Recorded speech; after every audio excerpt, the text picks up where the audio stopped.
The following, written by Julia Peters. Interior kitchen table, Eve. Cassie, a bubbly late 20-something unemployed barista, sits across from Todd, her supportive, professional chef boyfriend. It feels like a serious sit-down talk. Cassie looks nervous. I sat you down because there's something important I need to tell you. Oh, sure, Cass. What is it? I've wanted to tell you for a while, but I just wasn't sure how to bring it up. You know how I've been working on finding myself lately and reading all those books? Yeah.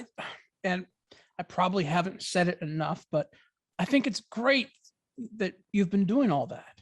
Thanks. Well, Nope. okay, I just need to get it out. Well, I'm pretty sure that I'm a witch. Notable silence. Cassie scrunches her face up, looking hopefully at Todd. Oh, wow. Okay. Oh, makes sense why you've gotten so into crystals lately. Cassie nods a little, still unsure of how he took the news. So, where's your Hogwarts letter? Did Hedwig drop it by when I was out? Tension is broken. Cassie rolls her eyes and then cracks a smile.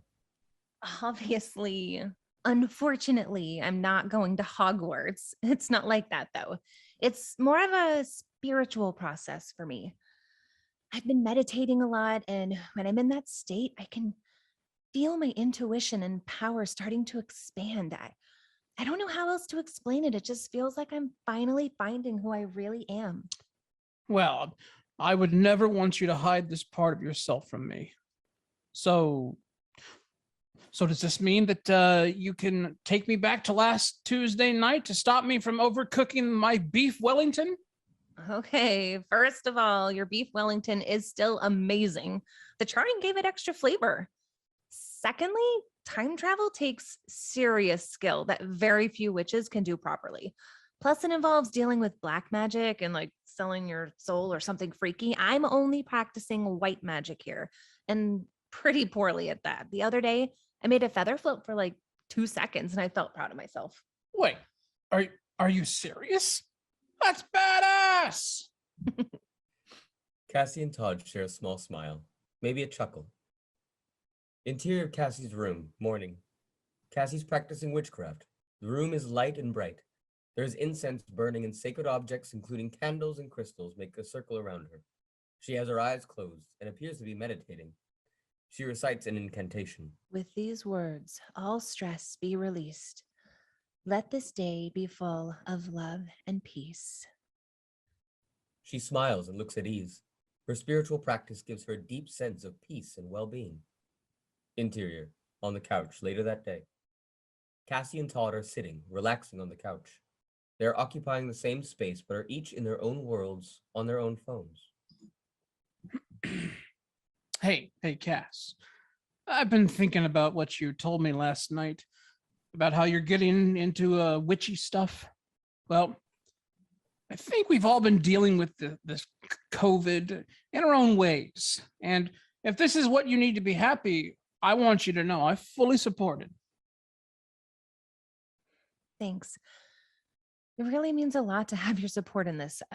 I'm sure a lot of boyfriends would have freaked out, but I'm glad you trust me with my choices. Oh, of course I do.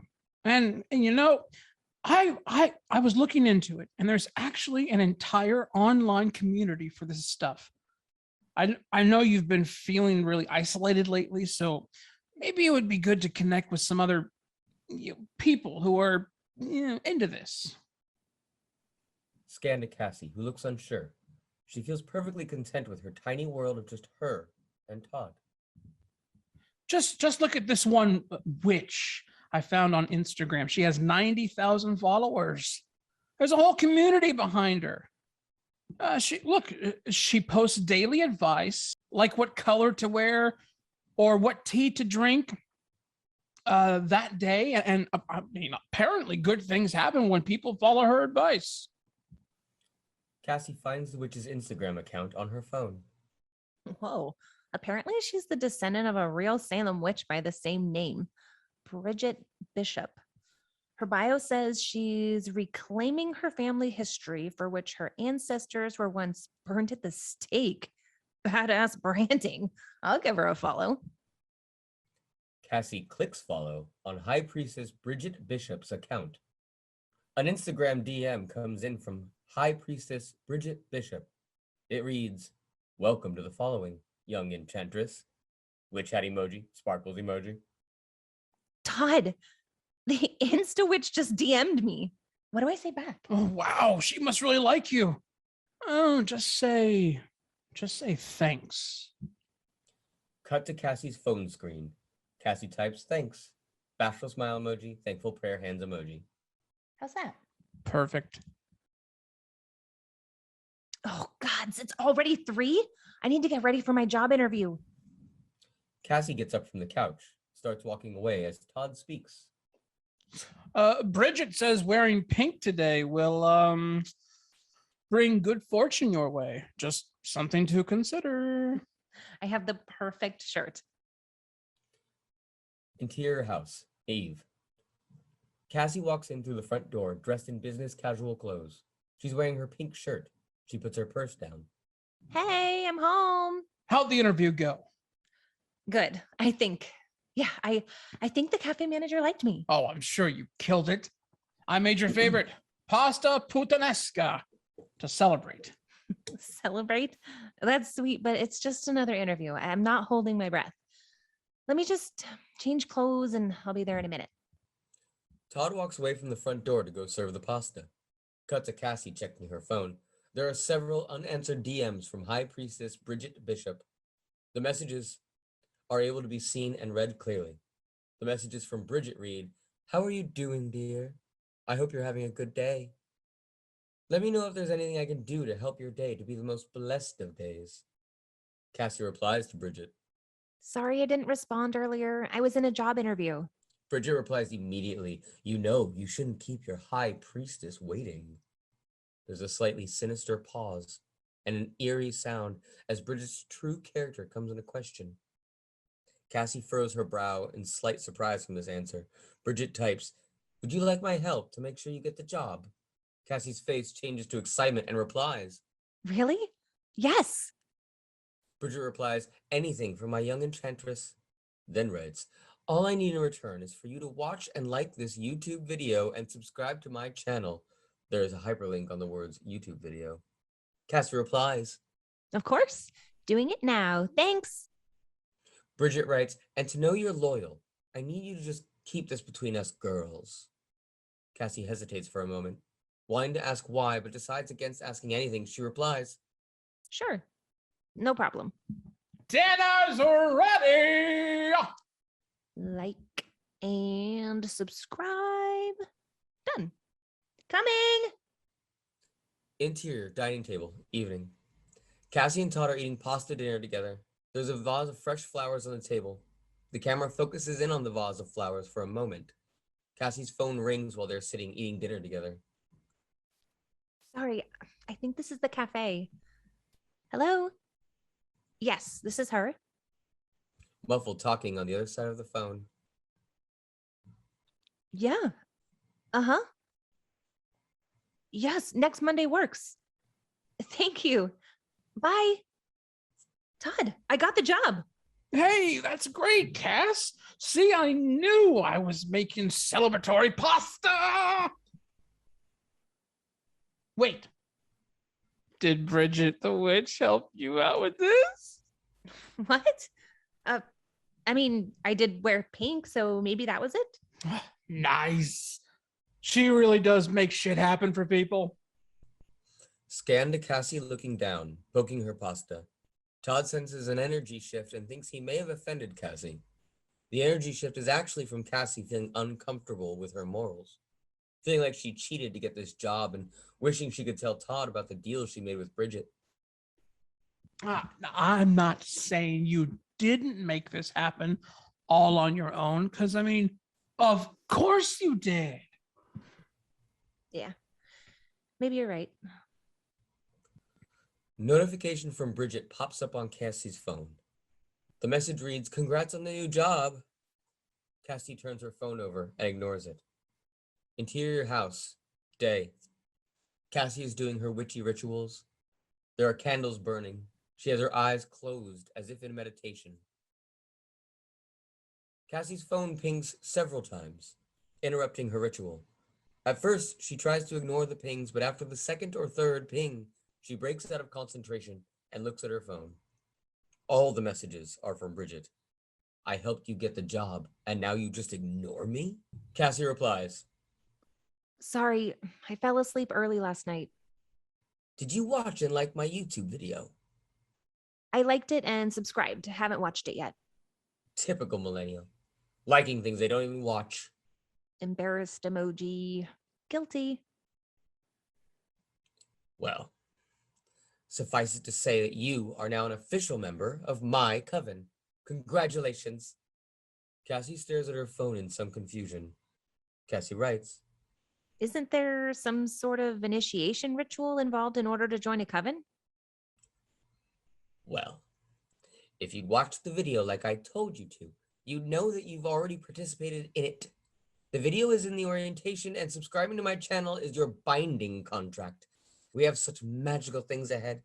Sparkles emoji. Cassie looks surprised and confused by what this all means. Bridget writes, "You have great potential, young enchantress, but you must not squander your gifts. With my guidance, we can achieve great things. That is why you must break up with that boyfriend of yours. What? Why would you want me to do that? He is in your way of becoming the powerful witch you are meant to become. You will see this sooner or later. I'm just helping you not waste any more of your time." Todd is very supportive of me and he is totally okay with me being a witch. I won't do it. "This is not a request. You have until midnight." This is ridiculous. Cassie unfollows Bridget on Instagram. Immediately, her phone starts ringing with unknown caller. Cassie drops her phone in shock. When the ringing stops, several text messages pop up on her phone from unknown number. "You think you can get rid of me that easily? Your relationship will end one way or another. You have until midnight." Cassie runs into the dining room looking for Todd. She sees the flowers on the table are now wilted, dying. Todd, where are you?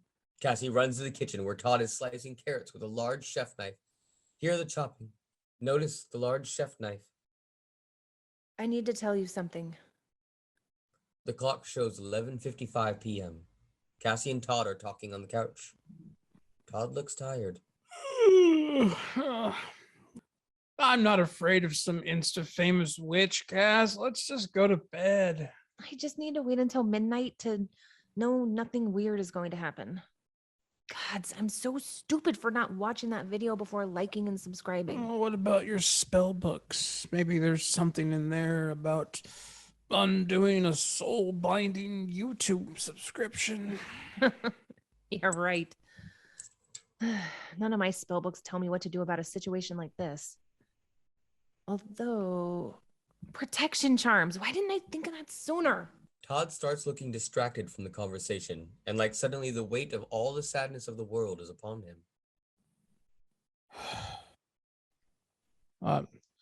I'm tired, Cass. I think I need to go to bed, or maybe just something to eat. Todd stands up and looks like he is in a kind of trance as he walks to the kitchen. Cassie stays on the couch, busy thinking of protection charms. I mean, it might be too late if she's already performed a hex, but it's worth a try. Cut to Todd in the kitchen. He is out of view of Cassie. He looks in a trance. He very slowly picks up the large kitchen knife we saw earlier. Cut back to Cassie still sitting on the couch. For a simple protection charm, all I need is some salt, black tourmaline, white candles. I can do that. Cassie runs over to the kitchen and sees Todd hunched over, then falling to the floor. Todd has stabbed himself with a large chef knife. Cassie gasps at her discovery, shocked. She crouches by his side, holds his head up as life begins to pass from his body. Cassie's phone pings with a message from Bridget, which reads, "Sorry about the breakup. flowers emoji. Cassie looks back at Todd's now lifeless body. Don't worry, Todd. I'm going to fix this. Interior, Cassie's room, night, continuous. Cassie urgently flips through her spell books looking for something. She comes across a spell for time travel. This is what she needs. She moves her finger down the spell as she reads it. She stops on the words, "To ensure success, the witch who performs the spell must relinquish their free will to another." I trust Todd with everything. Cassie starts gathering her materials: candles, crystals, an old watch, a small antique clock, a photo of Todd. Cut to Cassie sitting in a circle of sacred objects. This is black magic, and therefore the mood is much darker and more grim than her prior witchcraft practices. Candles and incense are burning. The watch or clock and photo of Todd are in front of her. Hear these words. Hear this rhyme. Heed the wish within my mind. With this blood to thee I bind, and give my will in turn for time. As she says, "With this blood to thee I bind," she pricks her finger to draw blood and wipes the blood onto a photo of Todd. Time travel tunnel effect, then fade to black. Interior house, day. We are back to scene 3, where Todd is sitting on the couch next to Cassie when they are both on their phones.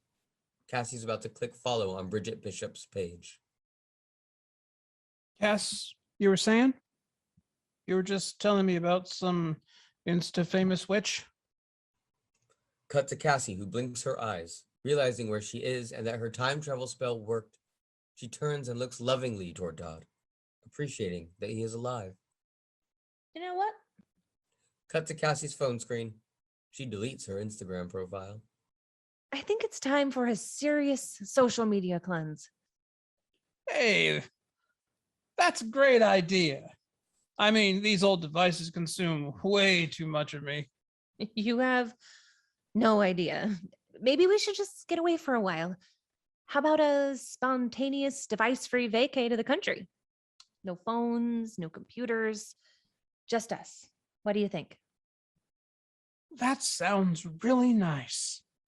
Let me just respond to a few work texts, then you can count me in. Cut to Todd's phone.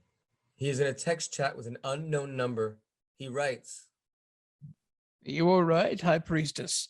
She is a powerful witch. Don't worry. She doesn't suspect me at all. All right, let this new life begin. the end. Yay. I felt really good about that one.